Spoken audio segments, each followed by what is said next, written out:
اور میں چاہتا ہوں اللہ کے لیے اس حدیث کو سنیں، اور واللہ یہ حدیث اتنی ہی سچ ہے، اتنی ہی اوتھینٹک ہے جس طرح ہم ایک دوسرے سے بات کر رہے ہیں۔ اللہ کے نبی نے فرمایا صلی اللہ علیہ وسلم، ایک مرد کے لیے زیادہ اپروپریٹ ہے، اس کے لیے زیادہ اچھا ہے کہ وہ اپنے سر کے اوپر کیل ٹھوک دے اس سے کہ وہ کسی غیر محرم عورت کو ٹچ کرے، کہ یہ تکلیف برداشت کرنا تمہارے لیے زیادہ اچھا ہے۔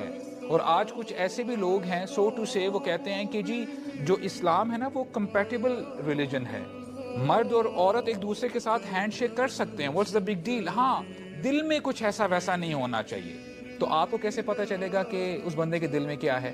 سو دس از دا رانگ نمبر، کیونکہ اللہ کے نبی سے زیادہ متقی پرہیزگار اس کائنات میں کوئی نہیں تھا۔ جب آپ نے کسی عورت کو، غیر محرم عورت کو مصافحہ نہیں کیا، ٹچ نہیں کیا، then who are you؟ تو اس کو آپ سمجھیں۔